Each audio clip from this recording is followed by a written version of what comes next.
What's up, everybody, and welcome back to the next episode of the Medic on the Mic podcast. I'm your host, Brandon Heggie, and I am so thrilled to have you all here. If you're a returning listener, thanks for coming back. Happy I haven't scared you away yet. If you are a brand new listener, welcome, and I hope you get to enjoy the show.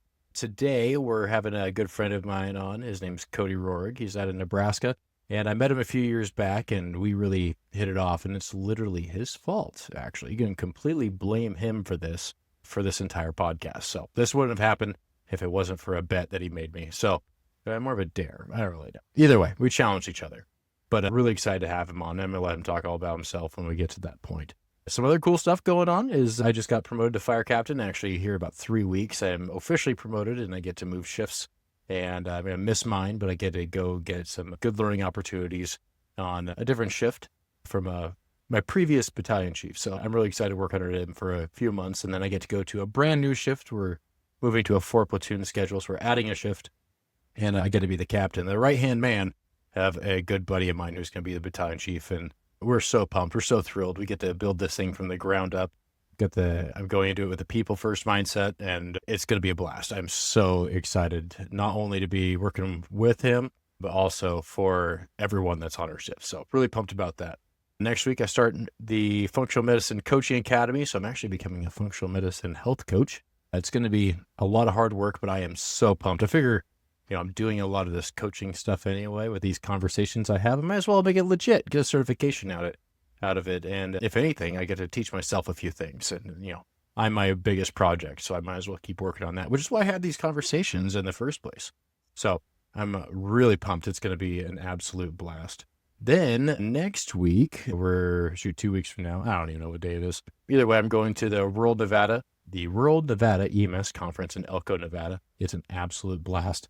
Been there a few times. And then the next week, I'm going to the EMS Fire Pro conference in Connecticut at the Mohegan Sun, and I am really excited about that one. That one's so much fun. I've been a few times. The venue is beautiful. The people are incredible. Speakers, the lineup is just fantastic. So really excited about that. But without further ado, without me just talking more about myself, let's get on with Cody. We'll have a conversation, and I'll see you guys all on the other side. So again, thank you so much for being here, and I hope you enjoy the show. Okay. All right, we're recording. So Cody, my man, it is so awesome to have you on here. I was just said my little intro thing that I was like, Cody is literally the reason why everyone gets to listen to my voice online and many platforms now. It's 100% your fault. So it is, but I appreciate it. So, so before we get going, I would love for you to introduce yourself, where you're from, what you do, all that jazz. And then we're just going to see what happens from there. So go for it, my man. All right. My name's Cody Rohrig. I'm a legacy EMS provider. My dad has been on. Legendary. Yes, it's been a long time, and he has to tell everybody about it. And so I kind of followed in the footsteps. There's 5 in my family. 4 of us are EMTs. It's either farming or medical. Uncles that are doctors, cousins that are practitioners. So it all entwines. So I started off, I went to basic training in 2009. I went to Fort Leonard Wood and then AIT. And then in 2010, 2011, I got deployed to Afghanistan. So that was a fun growing up adventure that really... Woo!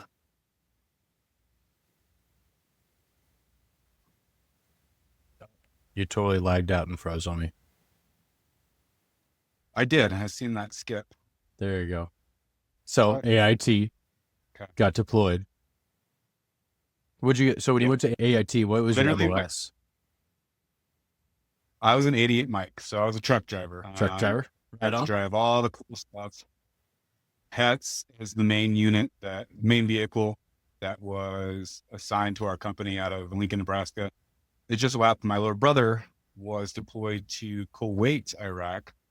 I got out from AIT, literally got home, and I think there was like 2 days, and then I deployed. So I only got to see my brother 2 days. And then, I went to Afghanistan with the Salina, Kansas unit. So we were a bunch of ragtag, made up people from California, Texas, South Carolina, I got to learn from two really good NCOs. One of them was Sergeant Ortiz, and the other one was Sergeant Cannon. Sergeant Ortiz was this short little Hispanic dude. He was like a bulldog miniature. Like, do not mess with him. And then Cannon, he was a California skater firefighter. So you got to learn the different personalities and how they dealt with people. It was cool. It was awesome experience. Oh, right on, man. So where are you at now? I am in Gordon, Nebraska. My family and I moved out here coming up on 2 years. We were living in Pleasantdale, which is right outside of Lincoln, Nebraska.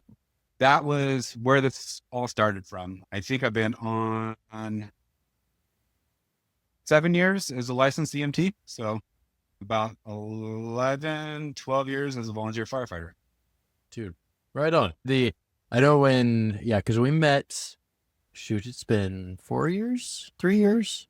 I don't know. It's been a little while because I know you're a busy dude. And what I really like about having you on here, and I know because some of the people I've had are like, the coaches, these national speakers and all this other stuff. But what I absolutely love about having you on here, and especially representing Nebraska, because Nebraska for me, I was going there, I'm like, oh boy, it's Nebraska. I'm a hippy dippy dude. Like, I'm from the Pacific Northwest, and when I go to Nebraska, like I was a little nervous because I was teaching empathetic medicine, and I was super nervous about it because I'm like, I wonder how well this is going to be taken. And lo and behold, it was taken in a completely different way than I thought it was, which was absolutely incredible. And that's where you and I got to connect. And I remember, I don't know how much you want to share into, like our storyline and everything, but I remember after the after my talk, we met up afterwards. We talked for a long time. Yes, we did. Yeah. And I think that, I don't know about you, because and a couple of years later, I ran into you at the next conference I did down there, and I was like, holy crap, I know this dude. And yeah. And at that point, you're like, your life changed after the first talk. And then the second time we had to have this conversation, and I would love to know what you did back then, because I know you were super busy with all your stuff. Like, what were your positions, roles, family, and then also what was that pivotal moment of why you changed, what you changed, and the kind of the overall package deal of what Cody was back then, because being a volunteer and working hard, doing the job part of life and family and everything, it's super complicated. And I love being able to have this conversation with you because you have that mindset of hard work. So kind of walk me through that point in time, even getting started in EMS, all that stuff, and hardships, good things, whatever. The class that really got me was obviously the empathetic medicine, but it was also the imposter syndrome, because I don't know how many times where I'm like, why am I sitting here? I'm with all these individuals that are around me that are well above any type of certificate, college degree, all this kind of stuff. And I'm like, I couldn't figure out why. And I've been diagnosed with ADHD since I was, probably 15 years old. So, I mean, it runs with it. We have the ability to think really quickly, but we also have the ability to snowball and self-destruct. And so EMS, my brain needed energy, chaos. I was a huge adrenaline junkie when I was a kid, to the point where I was getting in trouble with the law, just doing stuff that was not the best. So the informatic class, my cousin Joey and I wouldn't know how to describe it. We're very open. We like to have conversations, and we like to challenge each other. And that's where you and I got off as well, because you're not just tunnel vision. You're actually viewing people as who they should be viewed as, and you can't judge a book by a cover. You can't lead looking at somebody and saying, oh, I'm already going to prejudge them and predetermine how I'm going to treat them. And I fall neutral. I treat people as they treat me in a way, because I was self-doubted. I was the kid that I was going through a box the other day, and I actually found an article from Journal Star, the newspaper out of Lincoln, that I won a scholarship out of high school for overcoming ADHD and all the problems connected and associated with it. Because I was failing a lot of my freshman and junior or sophomore year. And then my aunt took me in. Enough was enough. My parents and I, like, it just wasn't working out. So I left, and she came pick me up. She's like, "You're living with me. You're going to go to my doctor, yada." I went from failing to honorable. Damn. And what you were teaching hit very home. I think it was, what was the class? Oh, empathy. Yeah, the empathetic medicine was the first one I did down that I was terrified. Oh, yeah. And like towards the end of that class, a friend of mine from Valparaiso, she looked over, she's like, "Are you all right?" Because she could tell like it hit, because I've been judged. I've been on that back end, and I know what that feels like. So yeah, that was a very good class to go to because it meant a lot. Yeah. And no, we were in Lincoln forever. And then my wife and I decided that we wanted to go out to Pleasantdale. She had friends there. I had family with my cousin, Joey. It's a town, a village of like 300 right outside of Lincoln along the interstate. 800, I think. Yeah, very small. Everybody knows everybody. Uh-huh. Yeah, everybody knows everybody's business, but it is a very good community. Everybody had the same goals, looking out for each other, helping each other out. I remember that first summer we were there, we had a massive storm come in and we lost trees. I think we lost power. I can't remember. But Shay and I, my wife, we had stayed up for quite a while. And then when we finally went to bed, and we woke up late that morning because we were sleeping in. Well, most of the timber and broken trees and limbs were already picked up out of our yard. The neighbor down the street with the lumber yard, everybody just jumped up, helped out, put it on the trailer, and they moved it. That's incredible. And so that kind of like, yeah, that sets the tone, you know. I joined the fire department. I'm very vocal. I was very vocal back then about with growing up and seeing my dad on the fire department and how they operate and how they are structured. It was you never want to, it was just different. And so I learned a lot of lessons about staying in my place, learn how to communicate, because initially I was called hot-headed. As time went on, I changed my rhetoric and changed how I went about things. And that's when I got to see more buy-in. I got voted in as a training officer, and then I got voted in as safety officer. And then eventually I was voted in as the assistant chief. And so I had a range of ages from 18 to 60. And there was a learning curve, but it helped so much.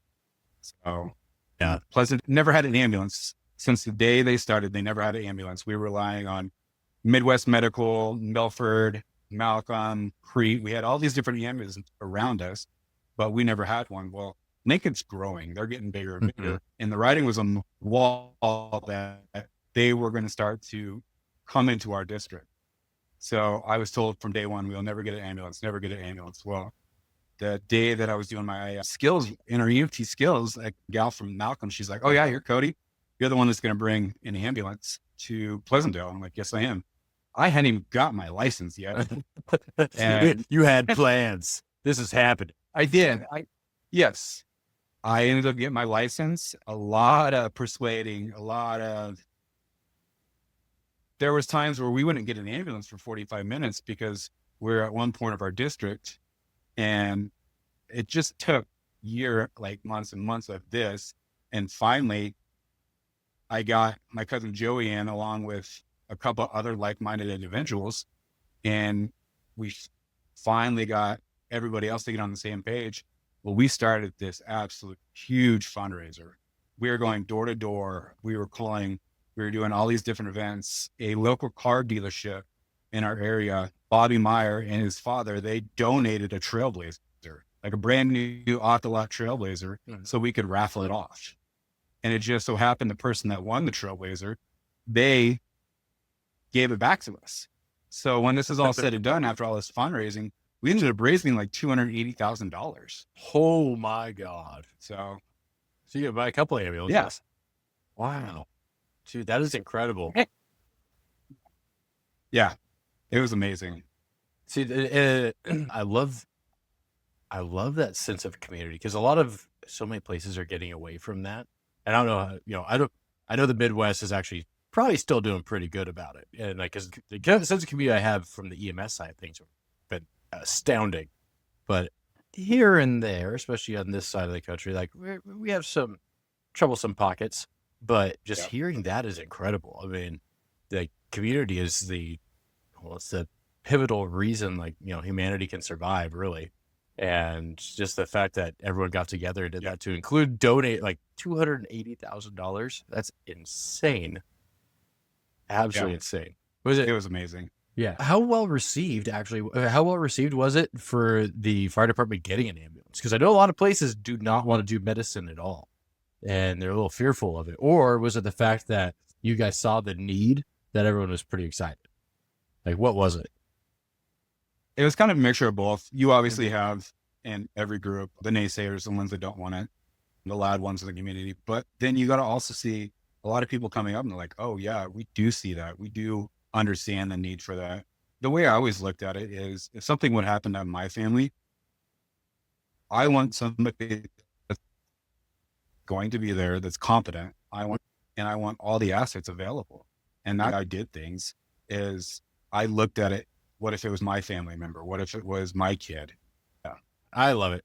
I love being able to help these little rural communities, like doing that conference. I'll be in Nevada here in 2 weeks it's the little rural EMS conference. There's only like 150 people, 200 people that go to it. And it's the most, I love doing the small ones purely because that sense of community. Everyone is just like, we are literally here for the people. That's all that matters, period. And, obviously there's a little ego hidden in there with some, but overall, it's just beautiful. As you're laughing, you're like, yes. Oh yeah, that's the truth. Yes. The ego. It really is. I mean, when I moved up to Gordon, I had to learn so much more. Like there was a couple of individuals like, you were an assistant chief, you have the knowledge, just because you have the knowledge doesn't mean that you can function within an environment that's brand new. It's probably pretty terrifying. The way I look at that as well is it really is, because you don't walk into a place and you get the respect, you get all the acknowledgement. Everybody views you almost as a threat. And like time in and time out, I'm like, all right, so I'm maybe viewing this wrong. I had that conversation with my wife the other day. I go, there has been a couple of different issues that brought up, but I didn't look at it as anything other than conflict. I'm like, actually, at the end of the day, everything that would progress our department was accomplished. And that was my own ego. That was nothing that anybody else was doing. That was how I interpreted it. And it's challenging. I now work for a hospital in the emergency response coordinator and life safety. And I've had to learn so much more on that, going from outside of the hospital to inside of the hospital with all of the safety codes, the violation, different surveys, CMS regulations, NFPA. I've been diving deep into that. Yeah. What did you do for a profession before? So what did you do for a profession before? I was on the railroad. Gotcha. I work for BNSF. Oh, right on. So you made Carmen. So you're like hooking cars together? I'm sure there's way more. I was the one that no idea. Oh yeah, there's a lot. I was the one that was welding, cutting, torching, inspecting. We had 2 different shops in Lincoln. It was Havelock shops. And then we also had what was called Westo. Westo is actually where they connected the cars and put them together and then set them out on the line. So it's a unique spot because you get to see the preventative maintenance, but you also get to actually go out there on the line. Yeah. So you went from that to like hospital administrator. Oh, what a weird chain of events, sir. Yeah. Oh, I don't know how many times I've had to like watch my mouth before I get HR violations. Because I mean, I was military, I was railroad. They are very crude, very, dark humor, everything. And so I've had to watch myself a couple times. Well, at the same time, dark humor also gets us through a lot of the things. So like, they say Everything is said in the ambulance stays in the ambulance. That's true. It should anyway. It's true. It should. Very true. Yes. Yeah. Sorry. Oh, It you're good. should. Yeah. So me being me, how long have we had this planned? This? The podcast. Yeah. Oh, the podcast. Okay. So I'm actually happy you brought that up because it kind of brings me, I get to poke fingers at you on this one because I was doing my imposter syndrome one and I was always intimidated by, Joe Rogan and all these other dudes and these people who are just like, just knocking it out of the park. And people are just so, like the Instagram famous people and all these guys. I'm like, I don't have the ability to be like that. And I'm starting to realize I'm just going to let it do its thing and I don't even care. But I was terrified. I'm like, I just can't do it. And then I remember at the end of the imposter syndrome class, you've already made your changes. Like we had our talk the first time. A year and a half later, go down for the imposter syndrome one. And you're like, guess what I did? I moved and I switched jobs and I did this and I did this and did this. I'm like, holy crap, dude. Like you did everything that you were planning and wanting to do. And then you're just like, I challenged you first because we're talking because you have a lot of pediatric patient calls. And you can talk about that stuff if you want. But you're talking about peds. I'm like, dude, I think you need to teach a class, pediatric class, whatever. And then you're like, fine, then you have to do a podcast. And here we are. So I want to hear what you did. And talk about because I know you just did a class not that long ago, a big full-scale event. But anything else? What have you challenged your mind to accomplish and have pushed past like your own internal ego and rhetoric to accomplish it? Oh, public speaking is not my forte at all. And you're so good at it though. I love talking. It's in front of people. Analyze everything.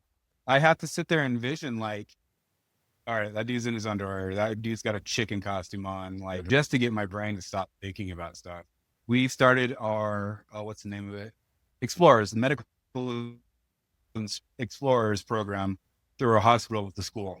And my group was asked to do it. And I said, actually, I'll do it. I've been wanting to get into our local high school for quite some time now and just finding the right way to approach it. I'm going to be talking and teaching in class about the needs for healthcare within the community and finding positions that fit you so we can continue to operate in these troubling times with limited resources. But I also have been I've been diving deep into the community paramedic thought. So especially out here, we have one of the largest districts in Gordon for fire and EMS. We have places within our district that going lights and sirens 65, 60, 70 miles an hour, that it still takes us 45, 50 minutes to get out there. Yeah, I remember you sent me pictures of screenshots of like how to get to places. I'm like, oh my gosh, that is forever away. Yeah, one day we did 174 miles and that's one day. Well, we have 5 EMTs.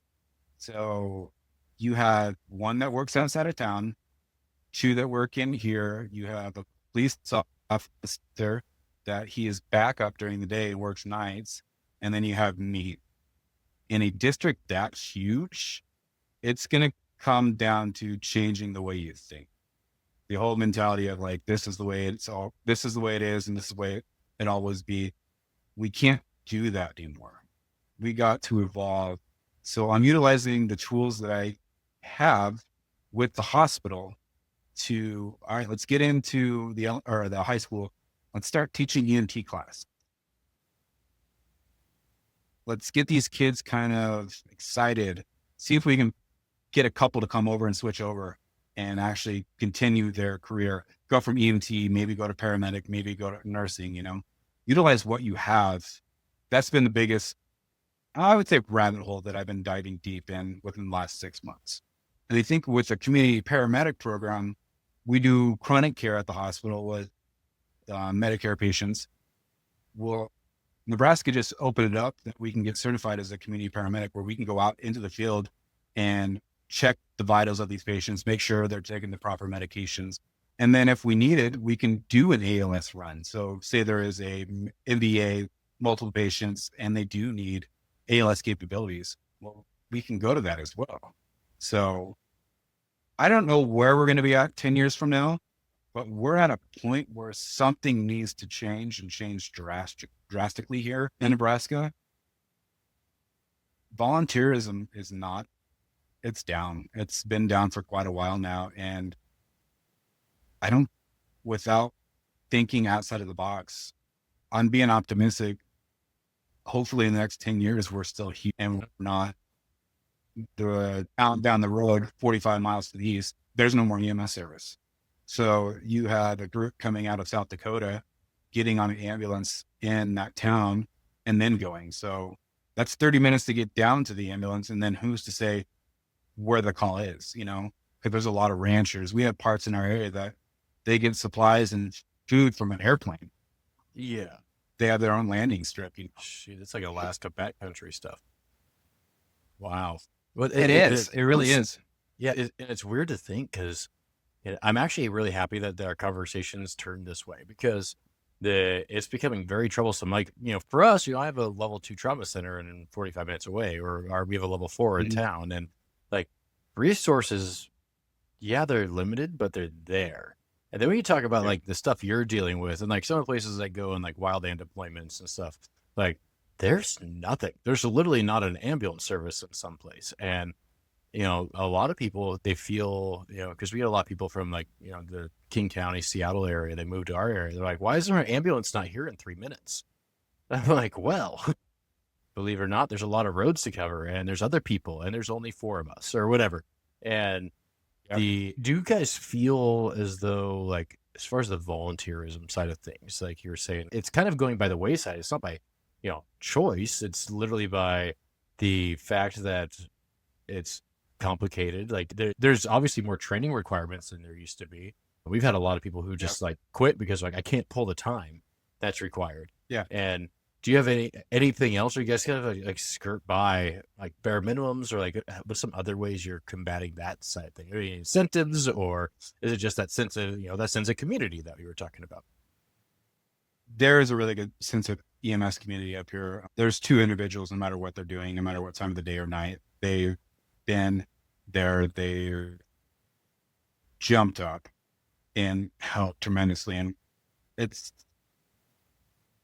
without that, it's like this summer, 4 of us have had surgery. So we've had hernia surgeries, we've had foot surgeries. We just had a gallbladder get out. We're not getting younger and we're scraping by when it comes to calls, but do have a lot of assists that are able to kind of fill the void with like driving or helping or moving. The police department up here is really good about doing the helping hand, giving us an idea of what we're coming into. They're pretty knowledgeable when it comes to EMS stuff and assisting us as well. So, yeah. Man, I like your explorer idea because it's like trying to find people who are motivated. And I think, you know, all of this is coming down to like education. Like to me, it's education and prevention. It's that, you know, we can't be reactionary. We got to be starting it soon, you know, so might as well get the people who are, you know, I wouldn't say young and impressionable, but young and impressionable, and show them an interest. And really well.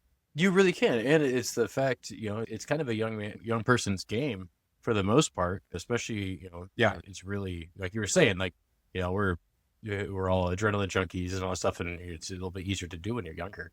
But have you been dealing with any, like, because obviously you said you've been working with the schools, and are you getting a lot of buy-in from them or the students or anything like that? We're just starting it. Yeah. So each department within our organization, they're going to do once a month, and they wanted somebody to do it in September, volunteered for it to bite the bullet and just get it done and get it running. So I don't remember exactly what day. I'll have to look back on my calendar, but I'll be the first one that goes in there and talks to the group. Have it wrote out what I want to say, what I want to explain. And then I believe a nurse practitioner at a clinic, she goes second. We have physical therapy, we have business office, nursing, HIM, surgery. So for the next like year and a half, once a month, a new group from our hospital will go in there and just try to get them to start thinking about their future. I know our radiology department, they're trying to pluck a couple different ones out of schooling from nearby radiology tech groups, because 6-7 months ago, they reached out and every single student that was about ready to graduate, they're already plucked from hospitals around here. So like That is not just nuts. volunteering for EMS, but just a small life community. When you mentioned level 2 trauma center, I was doing some research today. We have Scotts Bluff, and then we have Monument Health out of South Dakota. Each one of them, I want to say, what was it? 324 miles each way. As a fuel, Yeah. full take of fuel. So, well, that's why our call volume on EMS is so high, is with us being only a critical access hospital, we fly. Last year, I think we did 210 the EMS calls alone. Half of them were flights. So we're going out to the airport, picking up the flight crew, bringing them back to the hospital, taking the flight crew and the patient out. Last night, we had a call, just watching the Huskers win a football game. Thank God. We actually pulled one together and put my pillow. Pager went off, and I got home at midnight. And from what the patient was showing, we knew we were going to fly her out. So I had my pager right next to the bed, had everything set up. I woke up this morning, slept right through it. So That happens. I have snuggled my pager a few times. I'm like, no, quiet. yeah, Nope, keep those lights turned that's down. what it takes. Oh, Yeah, that is. we were joking the that's other day in crazy. the back of the ambulance. Marshall, she's getting up there in age, and she's like, I'm just tired. And I found this device that is hooked up to your scanner, and once the AB tone gets set off, it puts the bed shaker, the bed vibrator in there. I'm like, we're going to set this up in your house just so we can wake you up. Oh my God. She was all game for me. Dude, that is insane. It makes me, like, everything you just said right there makes me so grateful for what I have, where we are. And like, we all bitch about a lot of stuff that we shouldn't be bitching about, because people have it in a much different way and all over the place. And that is absolutely crazy. So yeah, well, mad props for doing all that, because that is nuts, man. I mean, I've got flack, and I've got, I would say, disagreements. And it's not like with my ADHD, I ask a lot of why questions. Why are we doing it this way? And it's not to go against what they're saying. It's more or less trying to figure out why they're doing it. What's their thought process? How did we come up and arrive to this conclusion, Because I want to understand. I have a guy in my department, he calls me Tizzy. He thinks I have autism, which I 100% think I do. I just This is a learned it. welcome group. It is. It is. Yeah, we're all a little neurodivergent, which I actually hear a couple of weeks ago, a friend of mine is coming on. We're talking about autism and EMS. So it's going to be a blast for that one too. But no, dude, I hear you. You got to ask questions, because if you don't ask the questions, like, it's just, we do what we do is because that's what we do. And if you don't ask questions, nothing will change. Nothing will change at all. And people will die, and people will go get burned down. You'll have this loss of not only civilians, but also for your peers. And it's sad to see, but it happens. So, it makes me sweat just thinking about what you guys have going on. You come right along with me sometime. It'll be like, oh. Well, I would love to do that. I'm jumping off the board. I officially signed up for paramedic school. You did? It's Congratulations. gonna be out of South Dakota. Nice. Yes, I am sweating just thinking about it now too. But I do have a really good job within the hospital that allows me to do both things, working on to see if the hospital can pay for it, since it would be utilized in an ER setting as well. Mm-hmm. So I like to learn. I don't like to sit stagnant. It's like the old Idle Hand movie. Which one? But it's like an idle brain. Like I don't do well sitting still. So yeah. So question for you.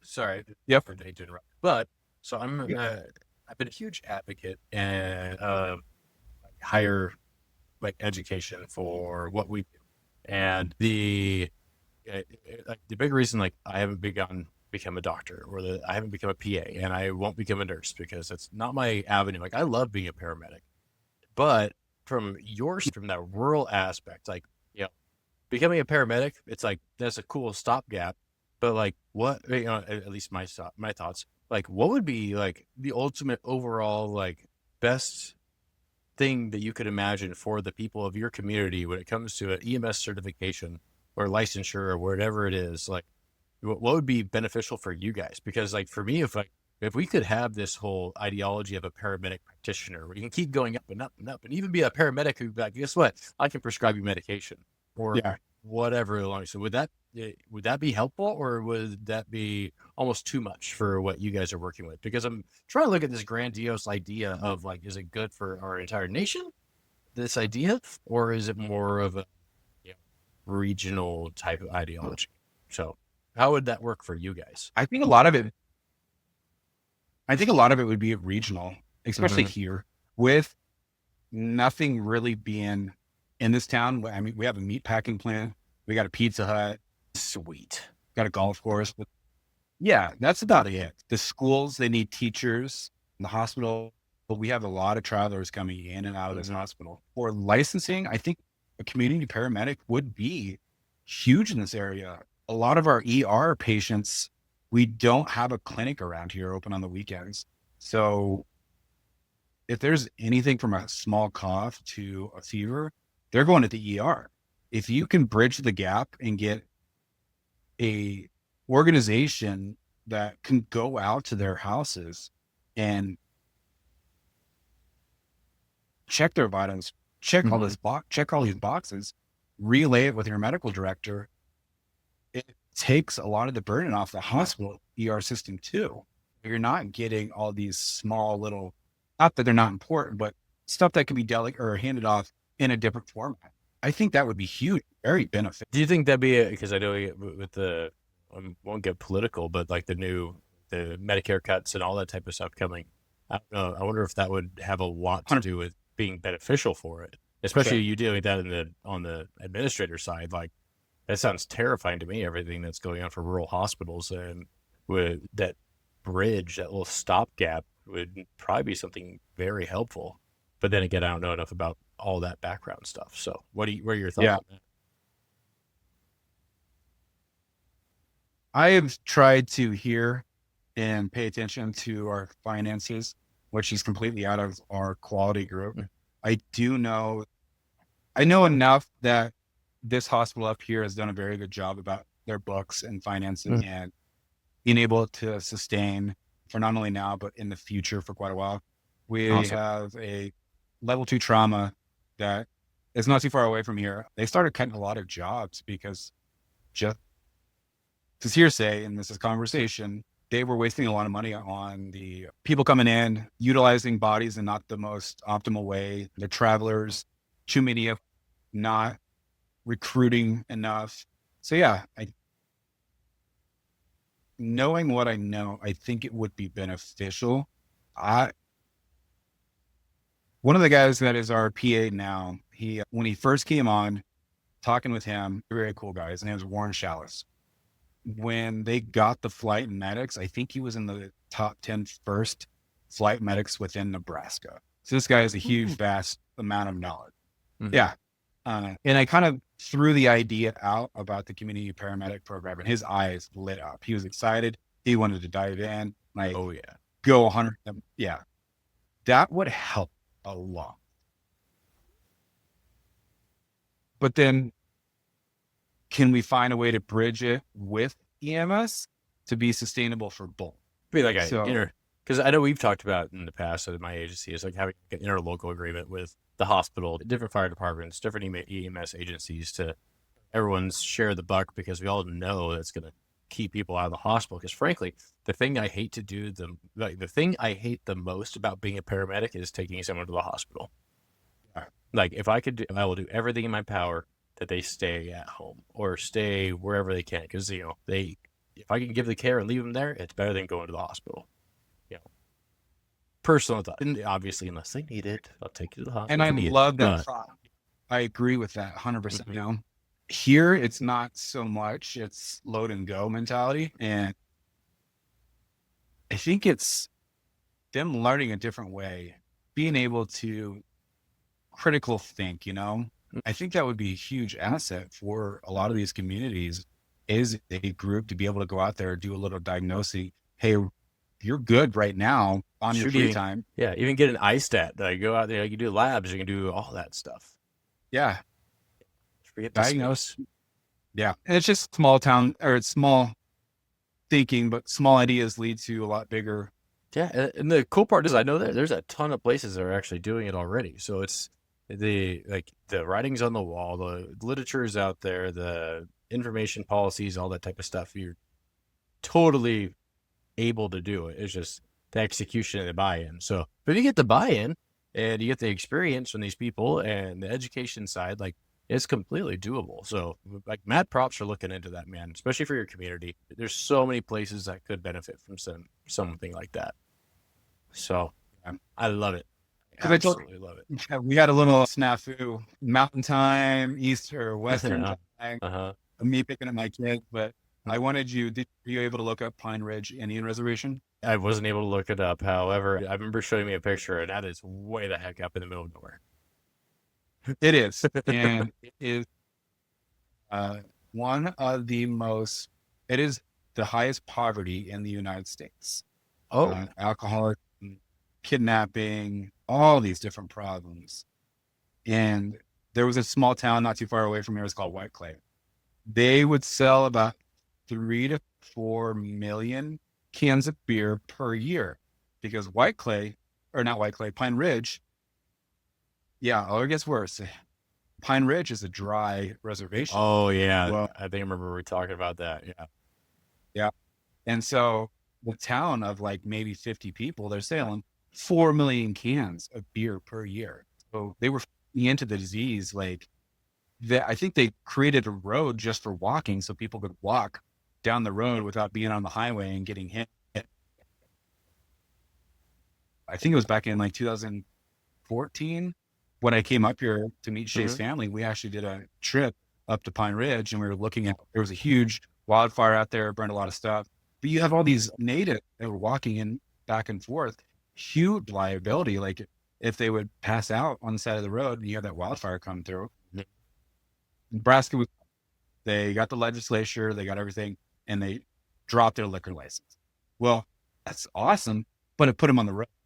Yeah. So now they're driving distance, going out, getting the alcohol from these different. Yep. And we are one of those towns that we have huge alcohol. Yeah. Well, I think you and I talked about it before. I'm going to try fighting somebody. I think I have a couple people in mind. And I'm mad props to the state of Texas, by the way. I don't know if you remember, I think you were in my class for it, but so Texas, they're doing. We talked about it.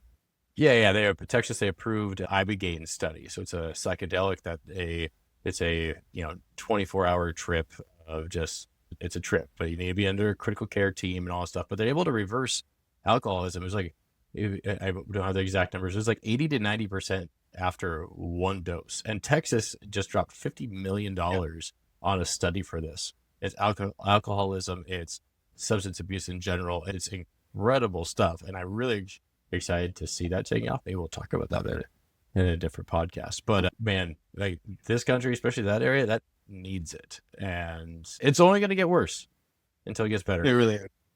So, and a lot of the leadership within the upper, I don't know all their logistic terms of operation, but the upper echelon, they've been caught embezzling, stealing money. You have to be if you're a contractor trying to get a job out there, you have to have natives on your crew. So the system does not work. There's so many different pieces that are broken that if you want a new business or a new building, it could take 4 or 5 years when a good contract team can come in there in less than a couple months and complete the job. So, I'm sure it's like, probably not even just there. It's like, I'm sure even our reservations we have up here. And it's like, I hate to, like, I wouldn't even say pinpoint, but say like, reservations, they're not the problem. They are a problem for sure because of, it's almost like they're left behind and it's unfair. And it's that education piece and prevention. And, because we have a couple of reservations in my county that, we see it all the time. Like I have family members that are, and it's taken a lot of lives and it's sad. It's truly sick. It is. It really. So Because a lot of these kids are growing up around it, and they're just following steps because they can't get out, and they can't get away from it, or if they do get in trouble, they come right back to it, and this was very messed up for them, you know? Yeah. And then the trauma commences going up and down. Like, jeez. Well, shoot, man. That is nuts. But wow. Yeah. I'm trying to think of anything else I want to talk to you about, because I know we talked about, like, last time was diabetic. You found out your daughter is type 1 and went through absolutely hellacious hell with that. And that's right, because I think I sent you that link of the or you told me about the stem cell stuff that they did. Or it was more, I told you, told me, I can't remember. Yep. But dude, cool stuff coming out with that, and the intranasal glucagon. Like, that is super cool. I looked it up. It's like $650 though. So yeah, and for everyone listening, just so everyone's aware, like, him and I go down these weird paths every single time we talk. We're just like, let's talk about this. Oh, let's talk about something completely different now. But so type 1 diabetic, not treatment stuff that we're dealing with, and there's a bunch of really cool new things going on, and everything from like isolate cell therapy. What was it? That's the new one that I just started. Isolate cell therapy. Yeah, where they're actually they're producing the beta cells. So I haven't really. Yes, I think now they are up to 5 patients. They have to take daily medication, 12, but 12 now. Either way, it's quite a few. It's substantial. Like, they're getting the stem cells in their pancreas, and they're creating insulin again, and they don't have to worry about being diabetic. Like, holy crap! It's tricking the body that the immunosuppressant, like, they're good, they're not bad, you know. And especially with a 9-year-old daughter, you're getting preteen, hormones are starting to come into play, like mental. Throw a grenade in the pituitary gland. Oh my God. 100%. Yeah. No, and so not only are you dealing with the physical body, but your mental body, you know. And luckily we have a really good team up in Rapid City, and it's very hard.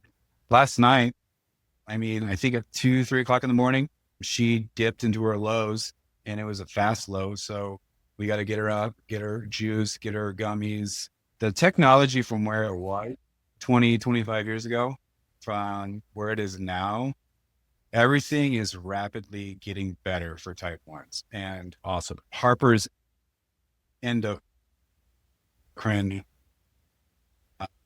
nurse, she's to deal with this. So that is huge in itself, having a practitioner, nurse, diabetic education. So yeah. Well, I know you said that that your daughter was actually interested in doing that stuff, right? Yeah. I think it was one of the ones.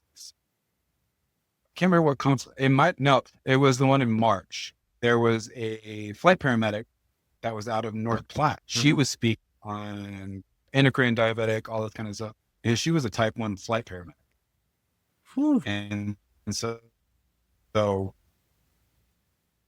they're the best teachers. They've been encapsulated their entire life. They've come to, like, function as, in a sense, a normal human being, but they're educating, they're advocating, so they're cool. doing all these things. So, like, my daughter doesn't feel alone, you know? So incredible. I'm just happy you guys are able to figure that out. And hopefully it's getting a little bit easier, but teenage years are going to be pretty interesting. Yeah, it's going to be fun. Yeah. It flipped our world pretty bad. It changed every way we look at things. So, even now, like, there's been a couple calls that I've gone on where you could see the patients going into DK. I'm asking all these questions because of learning with my daughter. And the one good thing about my job is I'm able to go through with our quality and see the outcomes. All right, did I read this right? Was I assessing them right? Yeah, these patients were in DK. So, like, that has helped tremendously as well. It just helps broaden the spectrum of patient treatment. So yeah, I know. It goes back to the never. What's that? Sorry, I broke up. It goes back to the what? Nope, you're good. Never stop learning. Like when we were talking, I was talking about, the problems that you have with glucometers and the massive range that they could be wrong is atrocious. Yeah. Like, oh, it says they're 120. It's like, well, guess what? They're 55. Like it could be way off, way off. And I know they're And they're supposed to get better. What was the threshold that we double discussed? arrows down. Yeah. 20%. 20% fluctuation. FDA allows 20%. That is Yep. almost disgusting. Like I'm pretty There sure is I a could fabricate is- some sort of glucometer to get a number that accurate. Yeah. And I can't do that. Exactly. Oh my God. Give you a chat GPT, I'll program something, I'll make my 100%. own Yeah. glucometer, you know? Yeah. Yeah. Raspberry Pi, Chat GPT. I need nothing else. Dude. No, man. What's that? I said I love tinkering. Like, Oh yeah. I put together the I am responding for department for the paging service. I was able to get a Raspberry Pi, program it, get it in there, get the AV tones. So like, Dude, that's awesome. my You went digital with analog next stuff. project is art. Exactly. Yeah. My next project I'm working on is a timestamp that we're going to put in the ambulance. So I'll have the Raspberry Pi, like 7.5-inch screen. We have some issues with timestamps with our dispatch. So when we have calls now, we're just going to Do your en route on scene. Yeah. And it'll record it. You can pull it back, all that kind of stuff. Mount props, man. Good for you. That's awesome. See, solving little problems. And the one thing for everyone who's like getting to the end of this, I think we'll probably go close. I'm gonna have to go deal with kiddos here in a bit. But everything that we're talking about is like, I love the fact like you're handling all of these problems, and you're like one of a few people that are doing so much in your area. And I know that you're not the only one. There are so many people that are going through the same stuff that you are around this entire country in little pockets in the Midwest, the East Coast, wherever. And I just hope that it's so reassuring for everyone that you can make a difference, because you have made a difference. And I love hearing what you've done and how you changed in the past 3 years I've known you, and the challenges you put on me, and the fact that you took on the challenges I put on you. And it's invigorating, it's delightful, and it makes me very happy to be your Fulfilling. friend. And fulfilling for sure. And it's so rewarding. Yeah. And I want everyone out there to know that everyone is doing, if you're doing something, you're doing good. And I'm sure you'd be there to answer people's questions if they have them. I'm there. And I know there's a bunch of other people, but I really want to thank you for everything you've done and what you're working on. Like your community, I'd say they don't deserve you, but they deserve every little bit of you. And because you're just doing such an awesome service. And the fact what's that? I was going to say, I think the reason why that we became very good friends on this and acquaintances is because we're not just sitting still. You see a need for mental health. I see a need for mental health community helpness, awareness, and you got to stick with your group. You got to take those small little steps and victories. If you look at it in the big, vast, wide range of things, you can get overwhelmed very easily. But if you stick with the small victories, that's where you win the long game. Completely agree. And that's why I had no problem coming on with this podcast, because you're doing amazing work by reaching out to people, showing them that they're not alone, that there's a lot of people out there that have struggled with mental illness, especially on the responder side, the fire side, police side, and I like where this is going. Yeah, still in its infancy, but we're going to make this thing elderly. We got a long way to go in our adulthood. Oh yeah, man. No, I actually, in my little functional medicine coaching class I'm taking, I got to look at a video of this Jim Quick, who writes it's Limitless. It's like unlocking your brain to, remember and learn better. Right. And one of the things he talks about is one of the key components is surrounding yourself with a like-minded peer group. And you're absolutely in that one. And I have select people in my group because of that specifically, because when you surround yourself with the people who you like are either wanting to be like, or you want to work to, or the common cause, like that entire ideology of like, when you surround yourself with, that's when great things happen. Otherwise, if you surround yourself, with people who are, a little more, not progressive, or the ones who have a different mindset that you don't see yourself going, like you're going to go that direction. So surround yourself with like-minded individuals, and, keep your mind open, like, because every little bump along the way could be the change that you actually need. Just pay attention to it. So, dude, I thank you so much. And please thank your wife, Shay, right? Yes. Yeah. Yep. Thanks to Shay for letting me borrow you for today, and all the other times we've had conferences. I feel like I know a lot about her already, but I never met her before. So one of these days, but I thank all you guys, and hopefully I'll be back in Nebraska next year. Sounds like I got invited already. So I should be back. You got invited? Cool.